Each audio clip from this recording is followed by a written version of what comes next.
If you have your Bible, go ahead and be opening to Genesis chapter 12. Genesis chapter 12. We'll begin in verse number 10 in just a moment. So the last time we left off on our study of Abraham, we were looking at chapter 11. We went from chapter 11 and verse 27 through chapter 12 and verse 9. And Abraham had demonstrated phenomenal faith. And so much that he is praised, Hebrews 11 and verse 8. By faith, Abraham, when he was called to go out to a place which he would afterward receive for an inheritance, went out and obeyed, not knowing where he was going.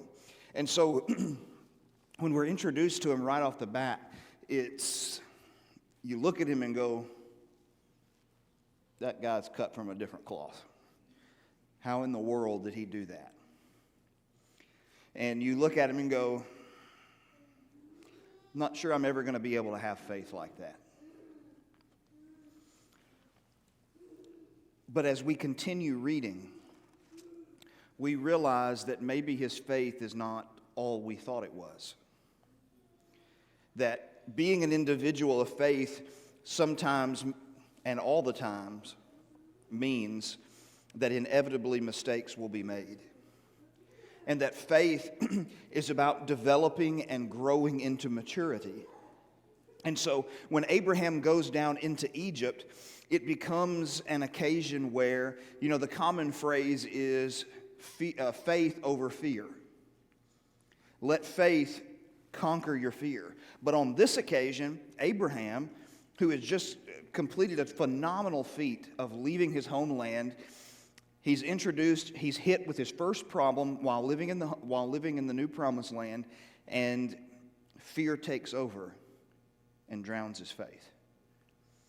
And inevitably, he falls flat on his face. Now, that should be a warning, but also at the same time a comfort to us. It should be a warning that just because I may be capable or I may accomplish is not necessarily the best way to put it, but just because I may be involved in a great action of faith, it doesn't mean that literally 2 steps later I can't fall flat on my face. That faith is something that has to be sustained, and that it, I don't know, I think when I was younger I had the notion that faith just kind of looked like this.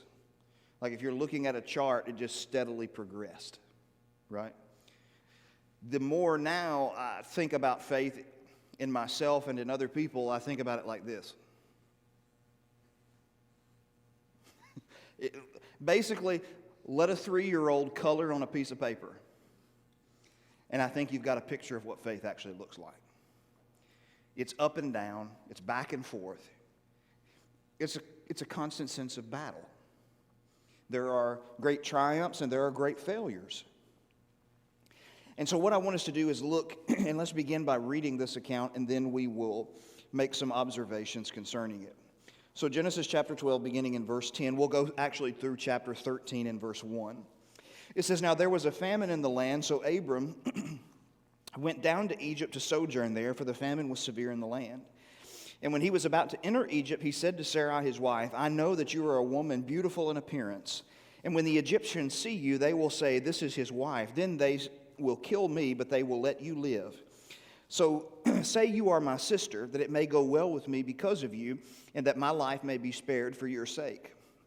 When Abram entered Egypt, the Egyptians saw that the woman was very beautiful. And when the princes of Pharaoh saw her, they praised her to Pharaoh, and the woman was taken into Pharaoh's house. And for her sake he dealt well with Abram, and he had sheep, oxen, male donkeys, male servants, female donkeys, and camels. But the Lord afflicted Pharaoh and his house with great plagues because of Sarai, Abram's wife. So Pharaoh called Abram and said, What is this you have done to me? Why did you not tell me that she was your wife? Why did you say, She is my sister, so I took her for my wife? Now then, here is your wife, take her and go. And Pharaoh gave men orders concerning him, and they sent him away with his wife and all that he had. So Abram went up from Egypt, he and his wife and all that he had, and Lot with him, into the Negev. Or your translation may say the south. The Negev is a southern arid region in the land of Israel. So, let's begin thinking about the fear that comes upon Abraham. Okay? We're going to look at his fear, his failure, and then what it tells us about his faith and ours. So, first of all, thinking about his fear. There is a problem that comes. There's a famine. The word translated famine literally means a hunger. The details of the famine are unknown. Okay? This region is not, this is not the only time in Genesis we encounter famines and people find themselves going down into Egypt or to another location. It's going to happen in chapter 26 with his son, with another of the patriarchs. It's going to happen again later in chapter 42, the whole Joseph story about him being sold into Egypt, and how the tension of that story works is the brothers come down into Egypt because there's a famine in the land, because Pharaoh has interpreted the dream. And so he runs into a very real problem. Okay, food source drying up, which is something that's really, in many ways for Americans, it's really hard for us to grasp that notion. Okay? I'm sure Heath and some of the others with farmers, they can kind of tell you that there are probably times that are a little bit tighter than we might imagine. But on the whole, there's not usually a national scare about, are we all going to be able to eat? And so he runs up against this problem, which is a famine. So he goes down to a place, he goes down into Egypt. Now, this is where understanding this action is not the easiest thing in the world, okay? Let me explain why. So, is going down into Egypt, does it represent something that Abraham is doing? So, when you look at faith, faith is, you don't always just sit still and watch God do things. You have to actually work in cooperation with Him, right? God will save us, but we have to submit ourselves to Him, right? And so there's a sense of cooperation. And so is Abraham doing something like that? God has made these promises to him, but is Abram thinking, well, if God has made these promises, I have to do my part and try and stay alive, which, a famine's probably not going to help that. So going down to Egypt is a smart move. Or it could also be interpreted just the opposite way, that says that what Abraham is doing is actually a lack of faith, because God had just promised him that he would have descendants, that he would inherit the land, and that a great nation would come from him. And so he is displaying a lack of faith in God by going to Egypt.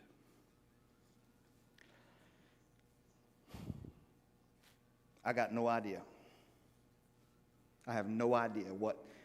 And here's the thing too, we're reading books that are historical in their nature. And in a lot of times when you read historical biblical books, they're not, for an example, when we read the Kings, we studied the Kings.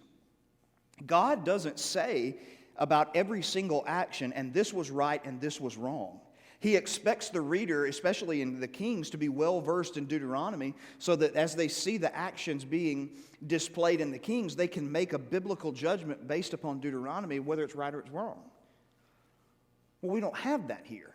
He's not commenting on whether Abraham going down to Egypt is right or wrong. And so, I think the conclusion that I come to is probably a cop-out. I think it probably represents a less than wise decision. Not wrong, not exactly the best move in the world either.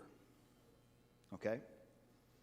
And so he puts himself, and I think there may be some hints along this line of what happens with Lot and his family much later. He begins to move in the direction of Sodom, and then finally he's sucked into Sodom. And so sometimes we can make decisions that aren't the best. That is, if you were to look at the decision itself, was it wrong for me to go to place A? No. Nothing wrong with actually going to place A. But if by going to place A, it put me in a situation where my weaknesses could be exploited and then cause me to sin, we could then say, what about that decision? It was very unwise. Okay?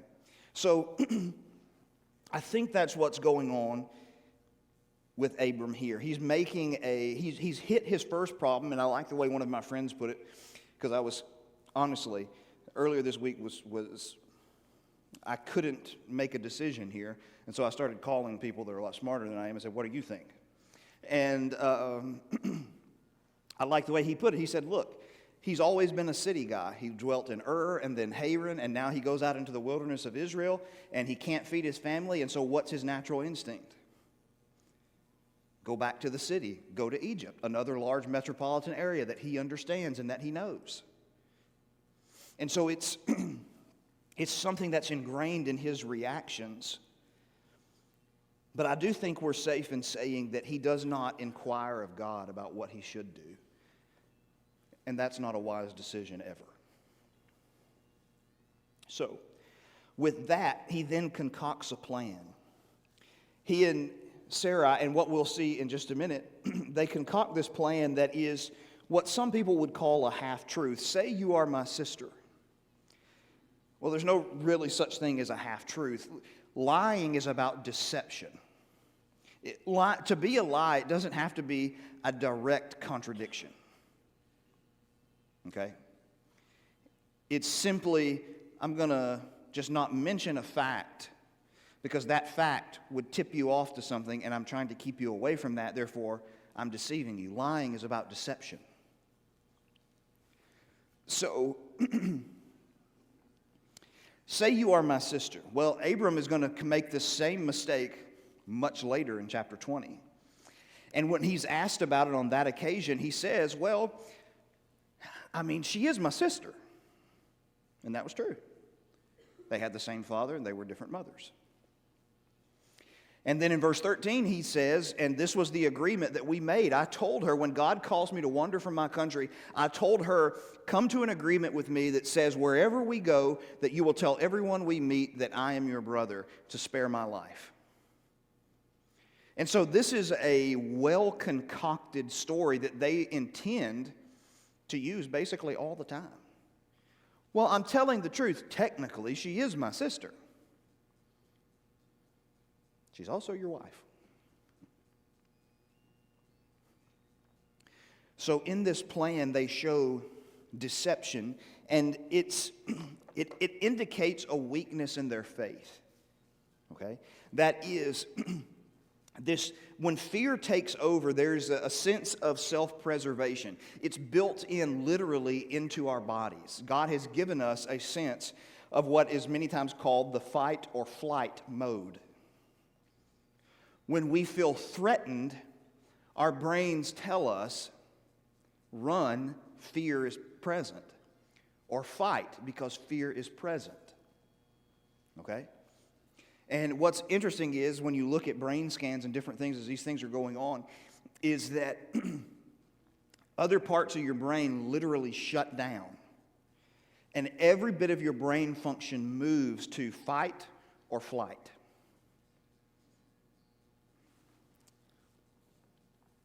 And so there is the tendency to overwhelm by fear. The key is learning how to get to a place where I can examine the fear. There was I want to say it's a World War I pilot who was an ace. And he developed a way to trick and to organize and force his mind into a way that made him literally unbeatable. He was able to get his head into a space, and it's a process, and I think they still teach it today, to get into a space to where he could analyze what was in front of him and could shut down the fight or flight motion that takes place inside the brain and activate other parts of his brain that would force him to analyze and to think and to outfight. And that's what faith is supposed to do. Now, listen, when God comes to him in chapter 22 and says, go kill Isaac, you think fear didn't come over him? You think he didn't have an initial reaction of, come again? But on that occasion, he does not stoop to lying. He does not stoop to deception. He learns to think through his fear using his faith, which we'll look at more here in just a little bit. And so that's what this particular moment is indicating. He still hasn't learned this process, and that's a development of faith. Okay? Faith is about development. So then we come and we see his failure very clearly. Sarah is taken. Apparently, his fears were at least pretty partially grounded in reality. He said, they're going to take you. You're a beautiful woman. She was 65 years old at this time. You're a beautiful woman, and they're going to take you. Well, what happened? They took her. Now, whether he would have been killed, that's not easy to know, right? Because he didn't tell the truth, we never know exactly how they would have handled that. Would they have killed him? Would they not? But he was certain about his wife's beauty. And so Pharaoh, thinking that Abraham is the brother, he's the nearest of kin, and so he gives the bride price to Abram and increases his wealth. Male servants, female servants, animals, livestock. Which, by the way, put a pin in this and remember that in this place, Abram received female servants. Because later in the story, one of these female servants is going to be substituted for Sarah and bear a child and cause all kinds of issues. If Abram doesn't go down into Egypt, Genesis 16 most likely doesn't happen. So you see, even in a situation like this, he's making an unwise choice by even going. He has planted a seed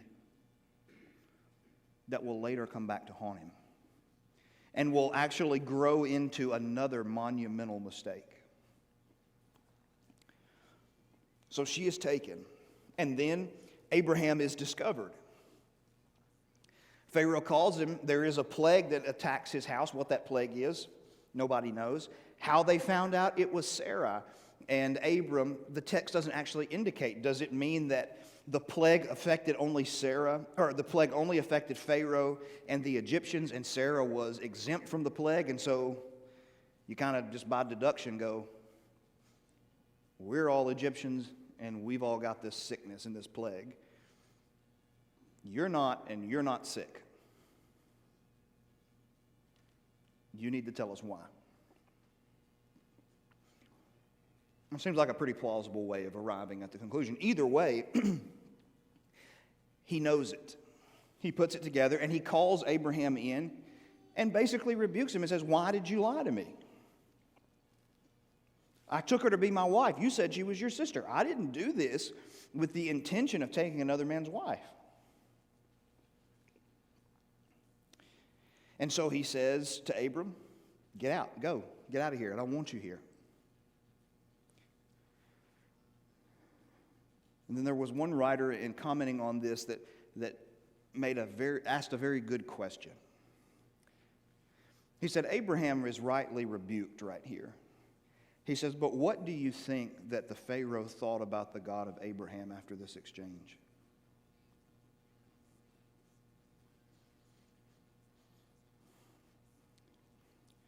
You see, our lack of faith many times is more than just about us messing up. It can hurt people's views of God around us. That's a pretty terrifying thought. That somebody could think less of God because of how I behaved. People say, well, it shouldn't be that way. Well, listen, in a perfect world, everything would be great and we'd all love bunnies and we'd all live in a meadow somewhere and be happy. But that's not this world.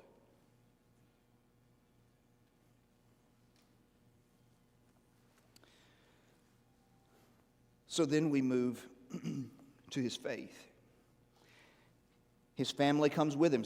It says, so Abram went up out of Egypt, he and his wife and all that he had, and Lot. All of his family, they are returned to him. He takes them, they move back. And then they go back and they settle in the Negev, which you remember in chapter 12 and verse 9 was where they settled the first time. So basically it's a reset. He goes back to where he came from. Then we learn some things, or hopefully Abraham learns some things about his own faith. And that is, he has seen that he has made a monumental error and blunder. But here's the irony of it all. Even though Abraham messed up, he was still blessed.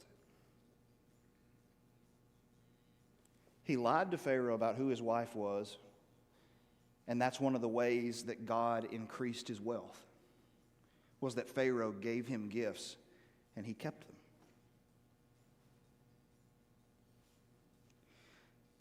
There's something about God's goodness that all the time he blesses us in spite of us. Sometimes our blessings don't indicate that we're doing everything right. Sometimes they indicate God's just really good to us. It's in spite of us.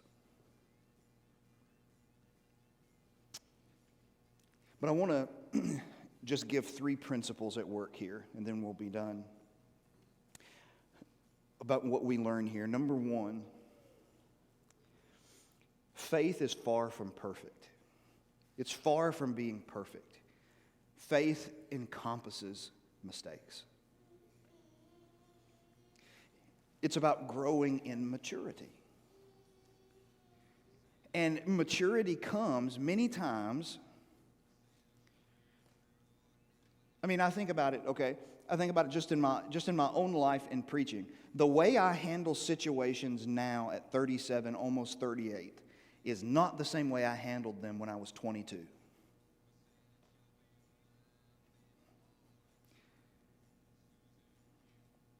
People say, well, this seems to be, when you made this call, it was a pretty smart move. You know why? Because I've made every other dumb call. And by process of elimination, you kind of learn there's a better way to handle it. That's maturity. It encompasses mistakes. And so when we fail, it's not making light of sin, and it's not saying that it's not a big deal, because it is, but it's part of the maturing process. God doesn't cast us away as we are growing any more than we kick our kids out of the house because they didn't pick up their toys. Why? Because they're still growing. And so learning, and I can't speak for everyone, but this was one of the most profound and helpful things for me in growing, was learning to not let my mistakes define me. You see, and this is true all across the board. Look at athletics. You've got people who are incredible athletes, but they're in their head. They make a mistake and their game just goes all the way down to the floor, because they want to dwell on their mistake instead of realizing that's actually part of the game. Everybody strikes out, right? Nobody has ever played the game an extended period of time and not struck out. Everybody misses a shot.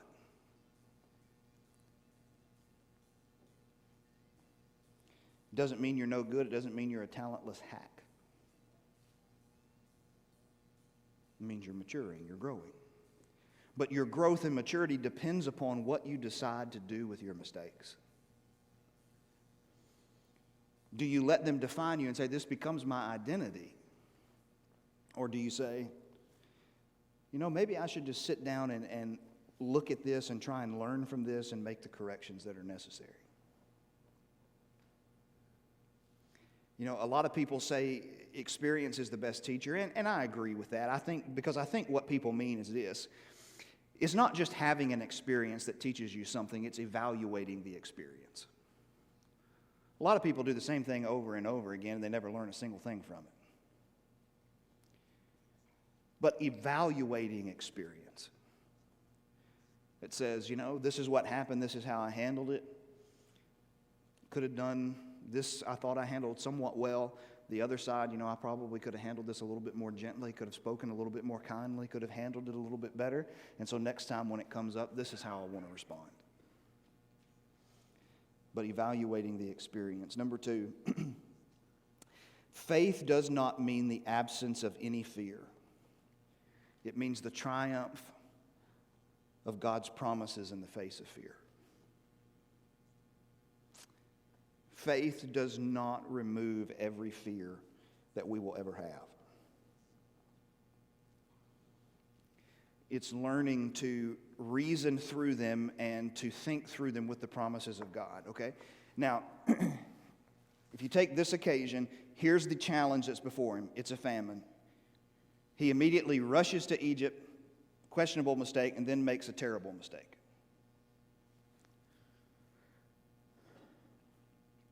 That's early on in his faith journey. In chapter 22, God looks at him and says, take Isaac to the top of the mountain and kill him. The writer of Hebrews teaches us what?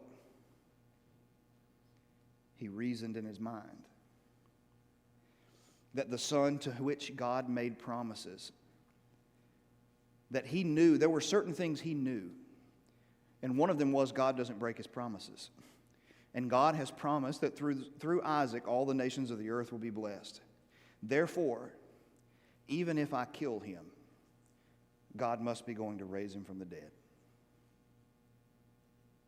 It doesn't matter if I'm afraid. I'll trust the promises of God in the midst of my fear. You see the difference? Immature faith, it gets hit in the mouth the first time and it runs. It falls back on a natural jerk reaction. Mature faith says, all right, but this is what happened. Now calm down and assess it. Calm down and assess it. One of my favorite movies, one of my favorite leaders of all time is Hal Moore, who led one of the early combat missions in Vietnam. And in the movie that portrays him with Mel Gibson, there's this scene where they first encounter gunfire, hostile gunfire. And he goes over and all of his radio operators, they're all yelling and screaming and talking over each other and just wigging out. And he comes to them, he says, calm down. Assess the situation and remain calm. You won't help. What he's saying is you won't help the people out here you're trying to help by furiously calling in all types of nonsense. Look at the field, see what's going on, know the call you should make, and make the call. That's faith. See what's going on. Yes, it's disorienting. Yes, it's hard to process. But you have to put it aside and say, now how God is bigger than this, how does it work? That's faith development. And then number 3, which we've already talked about some, so we won't belabor it, which is living by faith involves, in these terms, winning some, losing some, but learning from them all. There is nothing, listen, we have this tendency to, I can't celebrate a moment where I handled things correctly. That's not prideful to say, 2 years ago I wouldn't have handled that so well. I handled it okay today. Right? It's not okay for you to say, it's okay for you to say, I'm kind of proud of how I handled that situation. Because God is certainly proud of the way you've handled the situation. Take it and say, look, even if you handled the situation, but you didn't handle it perfectly, but you handled it better than you would have 2 years ago. You look at it and say, I didn't handle it perfectly, but I did do some things right. And what that tells me is I'm making progress. There's something about faith and the story of Christianity that's starting to impact me in the way that I think and process and interact and handle things. There's certainly nothing in the world wrong with that. But on the whole, when we come to see ourselves for who we are and we understand that I'm a work in progress, and I can learn to be patient with myself as I'm progressing. Okay? Learn to be patient with myself as I'm progressing. It teaches me also to be patient and gracious with other people as they progress. Because you don't look at a person and say, man, why aren't you further along? Because really, all of us could have someone come along and say that to us, couldn't they? There are always people that are ahead of us in faith development that could look back on us, just like the Pharisee did this morning, and say, why aren't you further along?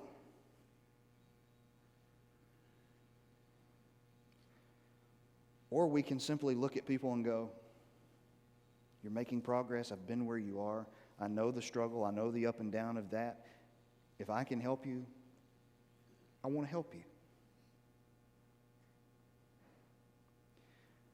But it teaches me to be patient with less than mature faith instead of just being annoyed by it and just saying to them, just get it together. Just get it together. That works great if you've got it together, but I can assure you, you don't got it together.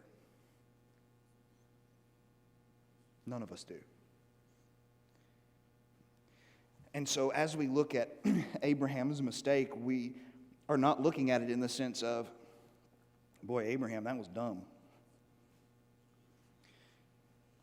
But if we do look at it through that lens, we might say, Abraham, that was dumb.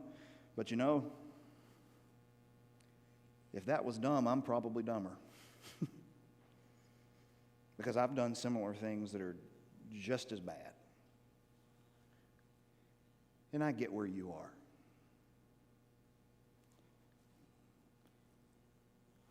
And so sometimes when we're going through life, our fears, our frustrations, they will, just to state it frankly, they will overcome our faith. We're not going to respond the way that we should all the time. But the question is, can we evaluate it, can we learn from it, and can we grow our faith from a failure? And the answer to that, God has certainly shown that He can take anybody and grow their faith. It depends upon whether we're willing to let the blunder define us or let it simply be something we learn from. And so as we think about Abraham on the journey of faith, most of us in this room are Christians. So the question I think we should consider is, where are we in our faith journey? Where are we stumbling? Where are we growing? Where do we need to grow? Where do we need to learn and develop? And maybe we haven't been living a life of faith, and we know that. Well, it's time to acknowledge that, and that may be something that's between you and God alone. It may be something you talk to someone else about. It may be something we pray together as a church about, whatever it is. We want to learn from Abraham. God didn't throw him away. He didn't pull back His promises. He didn't beat him over the head. He just said, let's go back to where you were and let's try again. And because of that, Abraham becomes a massive symbol of faith throughout the rest of Scripture. And our lives can also become a testimony to the goodness of God. If we can help you tonight, we want to as we stand and sing this song.